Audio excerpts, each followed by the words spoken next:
미국에서 1대 대통령부터 41대 빌 클린턴까지 자그마치 200여 년 동안 미국을 이끌어온 대통령에 대한 종합 성적표를 매겨서 발표한 적이 있었습니다. 이 성적표는 라이딩스 네기버 대통령, 그 당대의 여론조사팀이 미국과 캐나다와 역사학자들, 정치학자 719명과 미국 각 주의 시민 등 각계 계층의 의견을 수련해가지고 자그마치 10년 동안 작업한 끝에 완성한 것이라고 합니다. 어떤 나라처럼 여론 조작한다든지 학연, 지연, 당타, 나이, 무턱대고 나우젤이 돌리는 전화 설문조사와는 전혀 비전문성이 없는 그런 것과는 전혀 차원이 다릅니다. 그러니 아주 신빙성이 높고 인정받을 만한 그런 내용이죠. 그 조사에 따르면 가장 위대한 대통령은 제16대 에이브람 링컨으로 일컬어졌습니다. 가장 끔찍한 대통령은 제29대 워런 하딩이었다고 말합니다. 이들이 사용한 대통령에 대한 평가 기준은 5가지로 나눴습니다.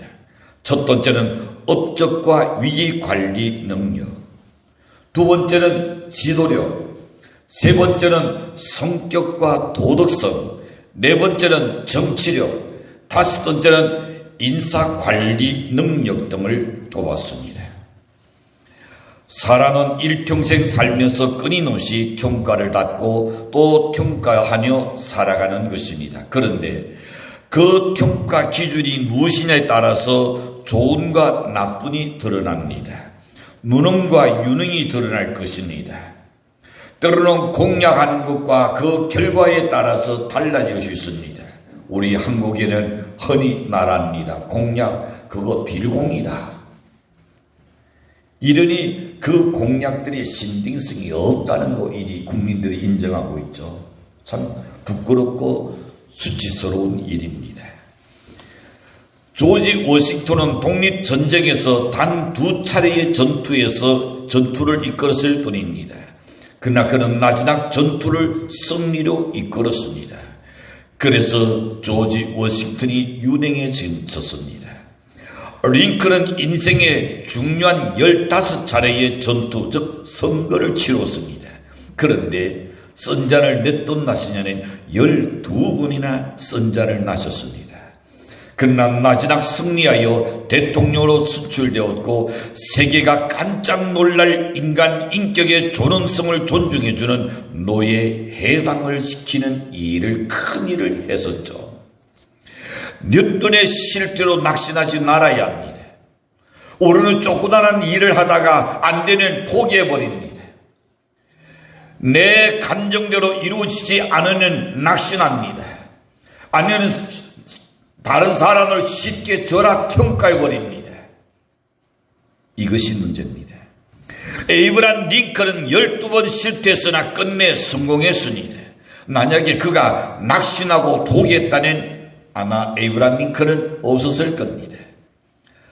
저세의 달인 데일 카네기도 처음부터 성공한 사람은 아니었습니다.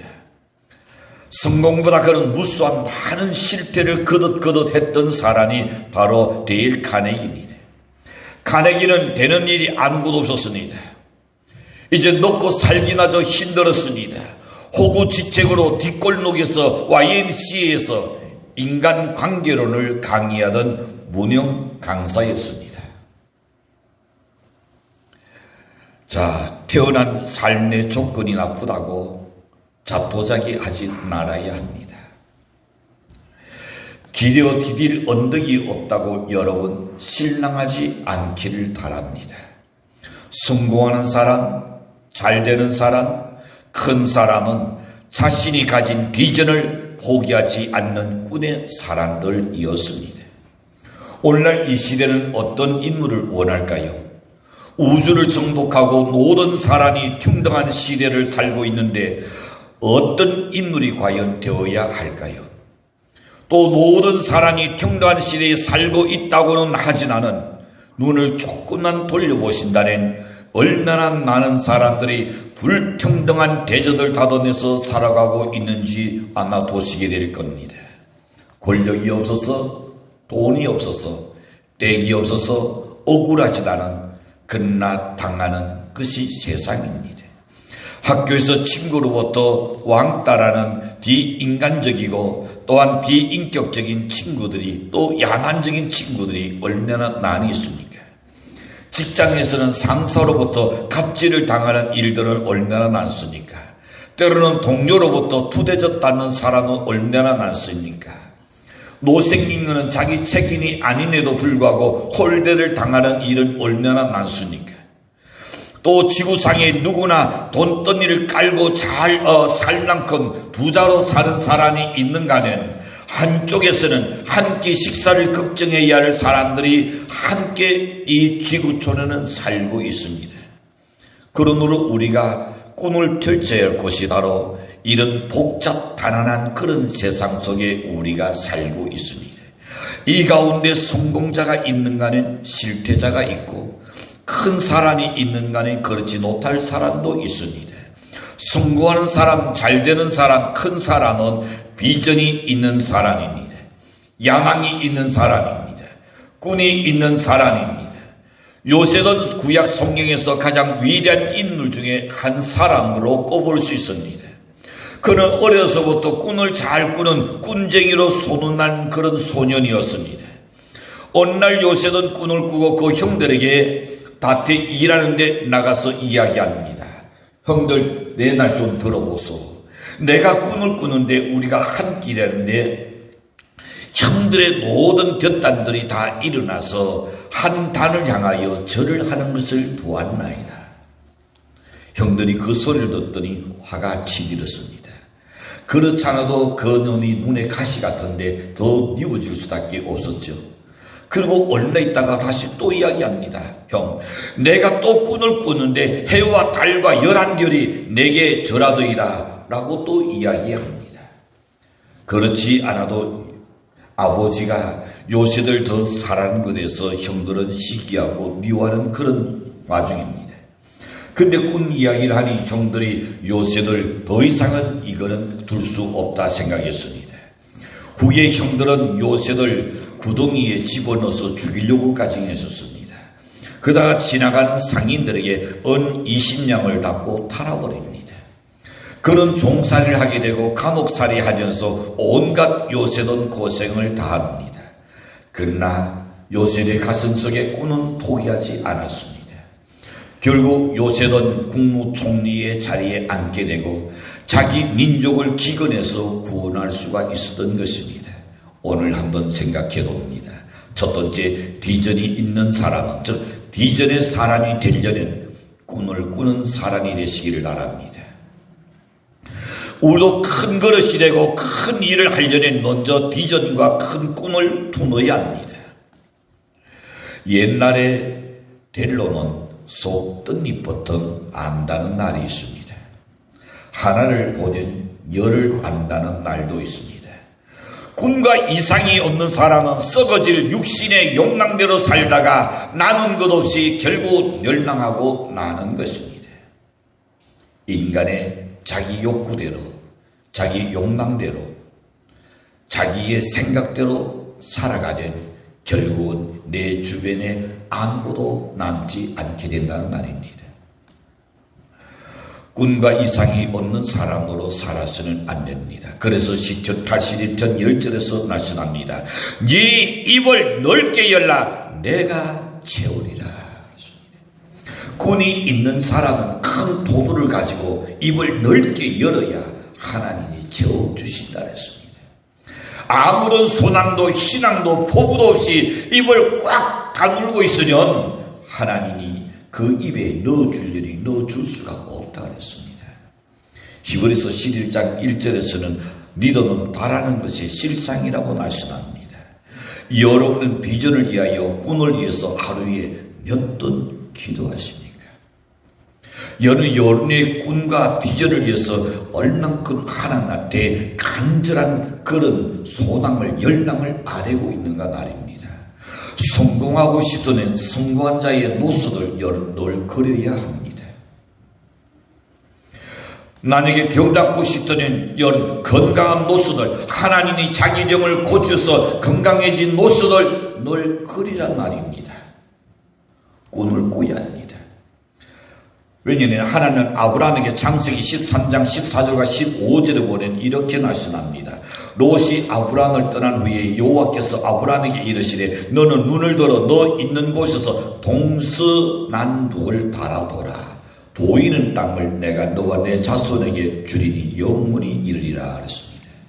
여러분, 가나안 땅을 어느 날 갑자기 하나 주신 건 아닙니다. 긴 시간 두고 하나님 말씀하셨습니다. 니도 내 눈으로 계속 바라보게 한 다음에 하나님이 가나안 땅을 주셨단 말입니다. 막연히 꿈만 가진 것이 아닙니다. 다 이루어진 것처럼 구체적인 그림을 그리고 우리는 기도해야 할 줄로 믿습니다. 간격하며 기도하시지요. 설레임을 가지고 기도하시는 연 되시길 바랍니다. 꿈과 신앙은 고난을 이겨내는 요약입니다. 꾼이 있는 사람은 고난을 이깁니다. 비전이 있는 사람은 어떤 어려움과 고난도 참고 견뎌낼 수 있는 힘이 있습니다. 마가복음 9장 23절에 보시면 예수님께서 이렇게 말씀하셨습니다. 예수께서 이르시되 할 수 있거든이 무슨 말이냐, 믿는 자에게는 넘치 못한 일이 없느니라. 날선을 믿고 큰 꿈, 큰 이상을 가지라는 것을 말씀합니다. 빌립보서 2장 13절에서는 너희 안에 행하시는 이는 하나님이시다. 우리는 꿈만 가지는 그 꿈을 통해서 이루는 이는 하나님이시라 그랬습니다. 네가 입을 넓게 열면 채워주시는 이는 하나님이다 그랬습니다. 근데 우리 속에 과연 그런 꿈이 있고 과연 비전이 있는가?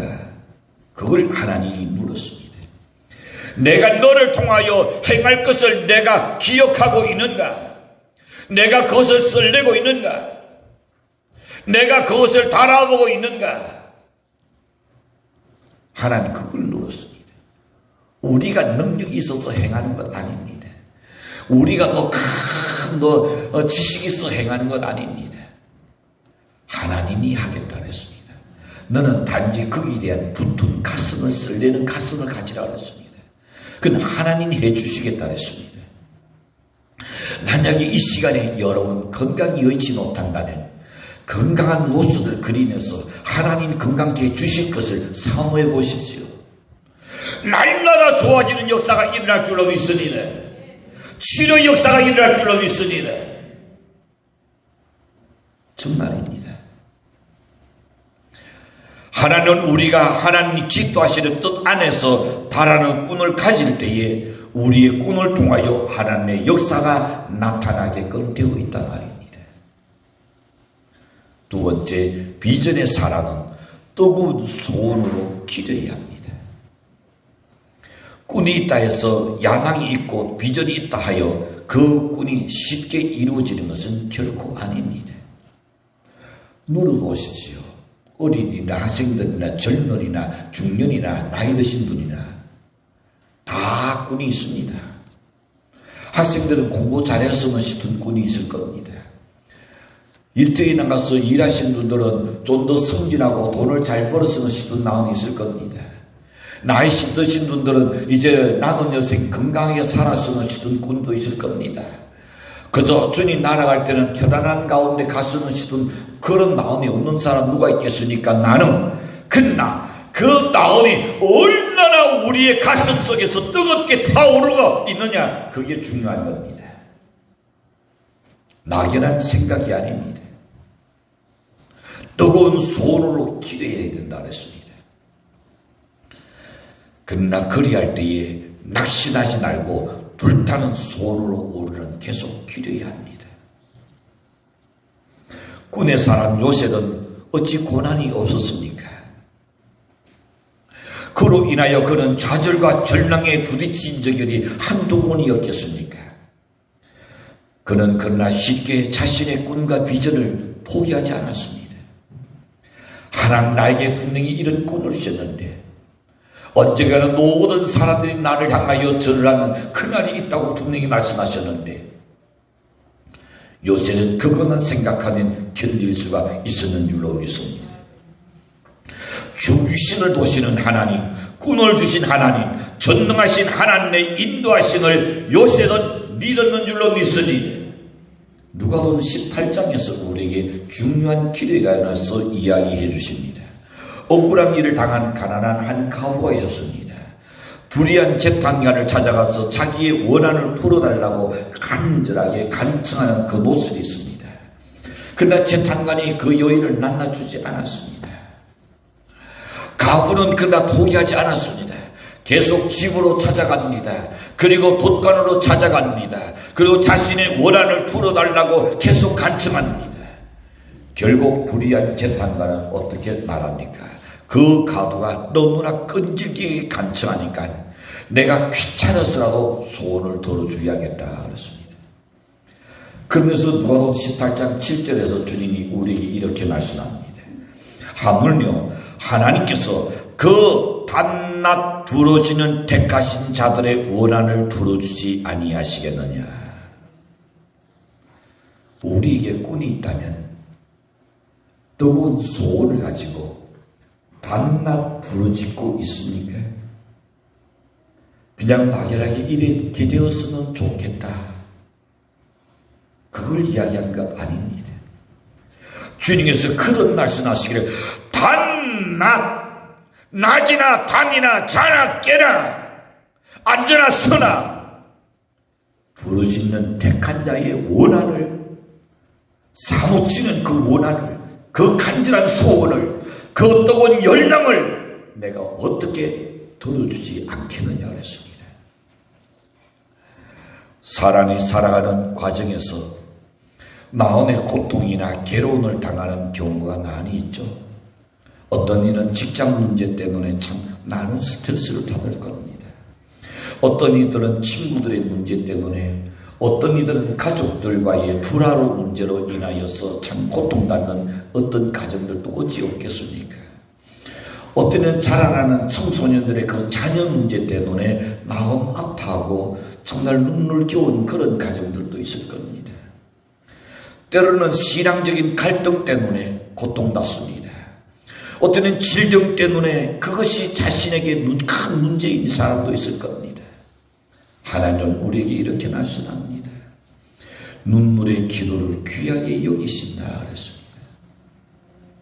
죽을 병이 들었던 히스기야가 눈물로 기도할 때에 하나님께서 내가 히스기야의 눈물과 기도를 듣고 보고 그의 생명을 15년을 더 연장해 주겠다라고 말씀하셨습니다.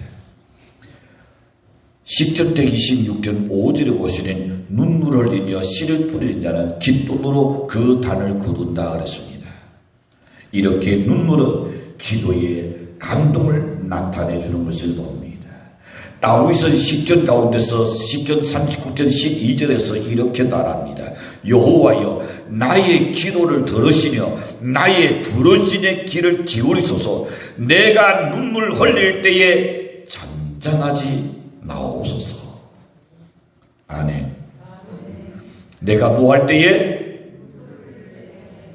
기도할 때 눈물이 납니까?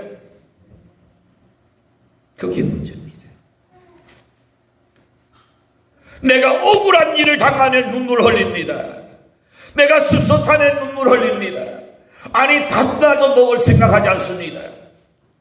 그러나 하나님한테 기도하려면 왜 그렇게 눈이 보송보송 마릅니까? 감기 걸리는 콧구멍에 콧물은 잘 나는데 기도하려니까 왜 그래 하수도가 막혀버리지도 않고 하수도가 열려버립니까? 하나님한테 기도할 때에 콧물 눈물 쏟아가면서 한번 흘리며 기도해 보십시오. 하나님 역사가 어떻게 일어나는 것을 경험할 겁니다. 그래서 다윗이 말합니다.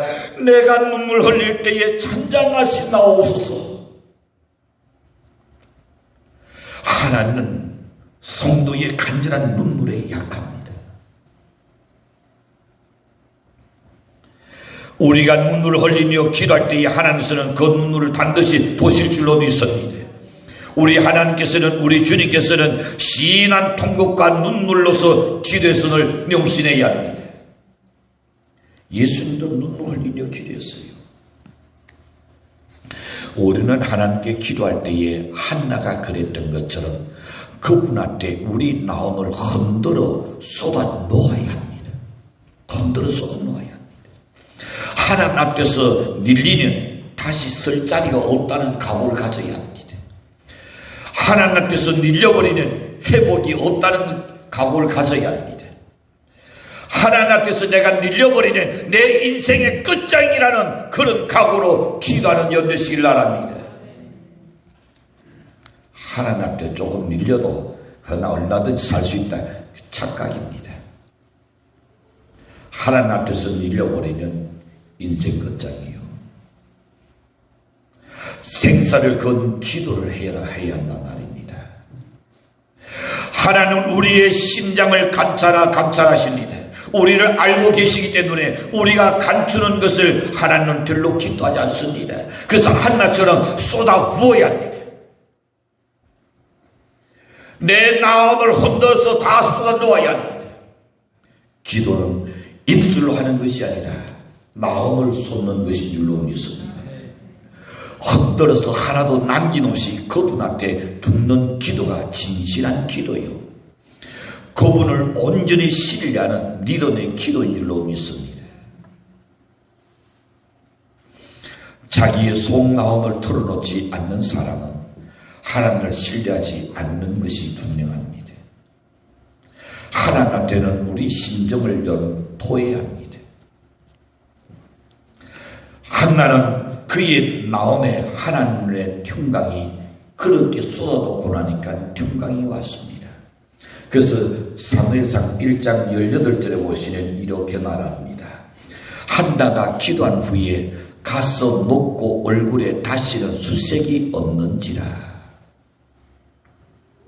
하나님한테 기도를 쏟아놓고 나니까 그렇게 괴롭고 그렇게 고통스럽고 그렇게 거짓되고 걱정되고 살고 싶은 마음이 없었던 한나의 가슴 속에 달라졌습니다.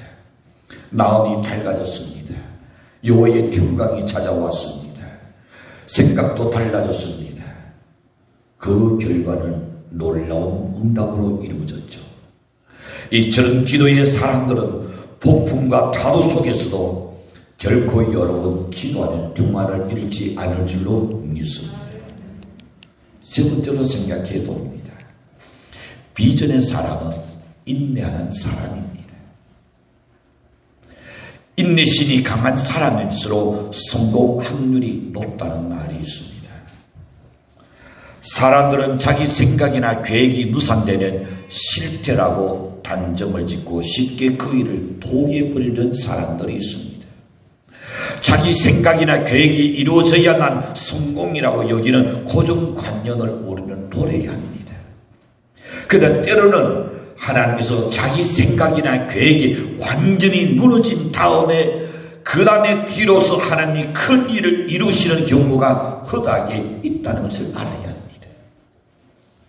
특히 하나님을 믿는 사람이라면 당장의 계획이 이루어지지 않는다고 해서 낙심하거나 포기해서는 안 됩니다.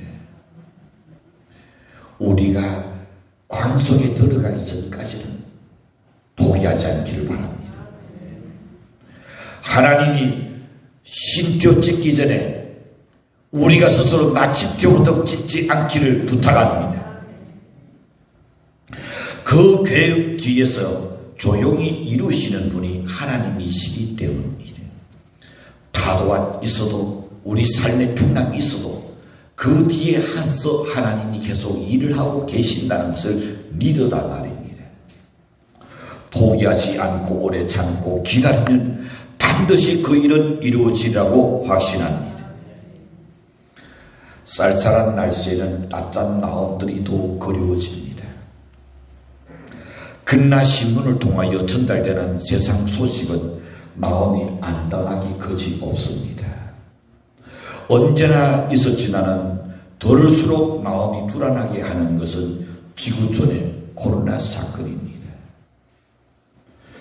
거기에 따라오는 것이 뭡니까? 세계 모든 경제가 지금 추락해서 각 나라마다 마이너스 성장을 이루고 있습니다. 그것뿐이면 괜찮게요.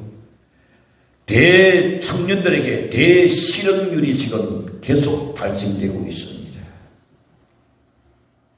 한참 성장해야 할 젊은이들, 한참 뻗어나가야 할 젊은이들에게 일자리가 지금 다 끊겼습니다.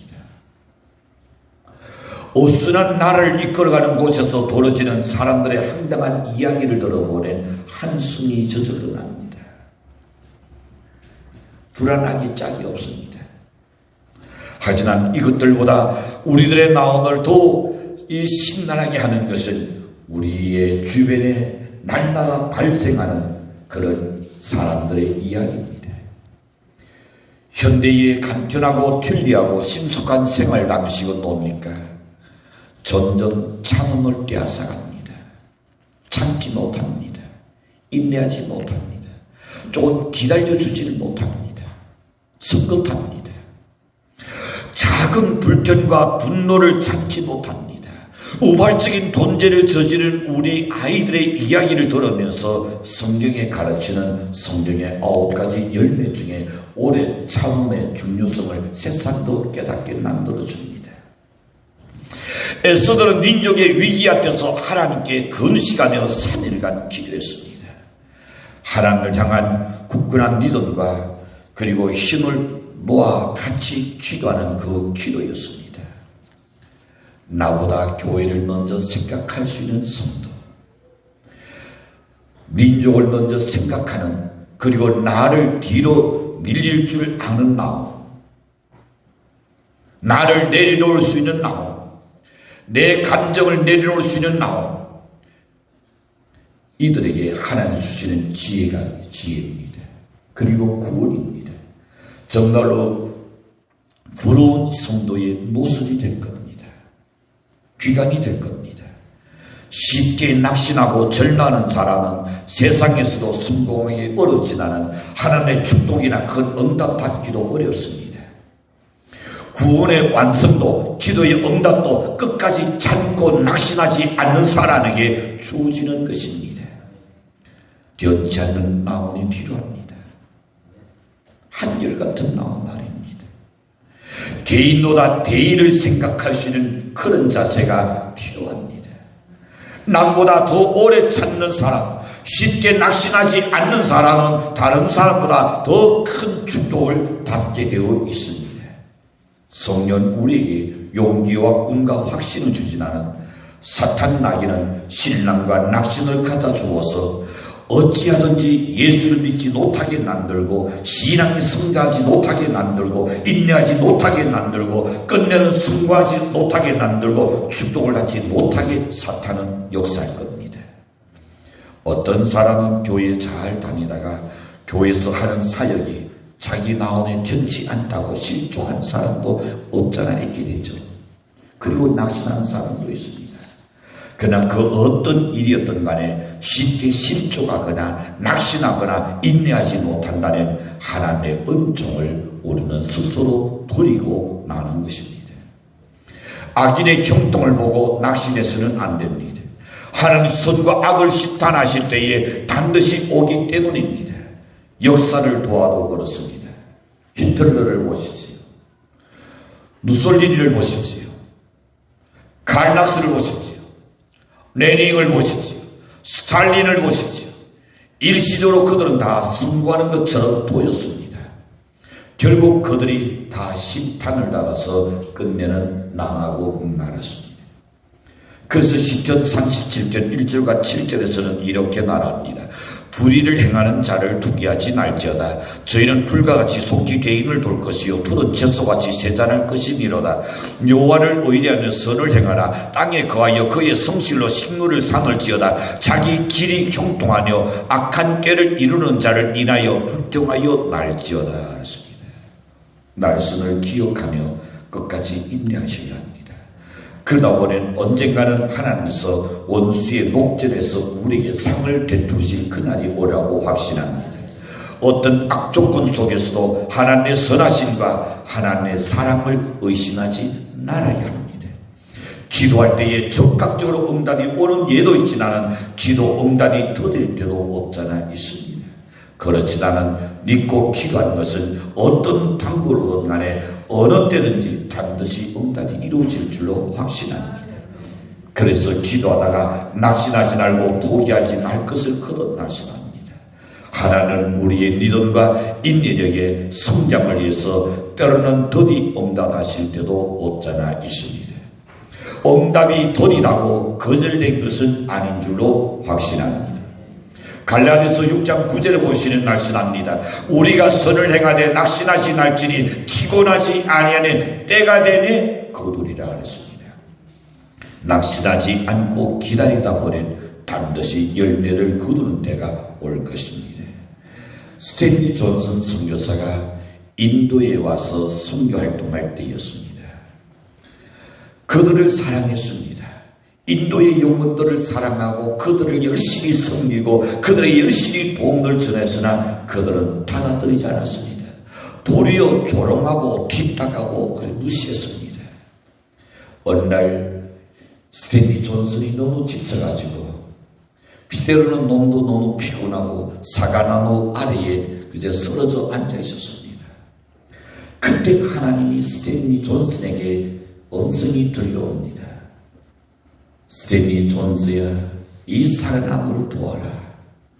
지금은 열매가 없이 보이나 뿌리가 땅에 깊이 묻혀있고 잎이 태양을 향하여 있으면 그 얼굴이 나를 향하여 있으므로 좋은 열매가 맺힐 것이다.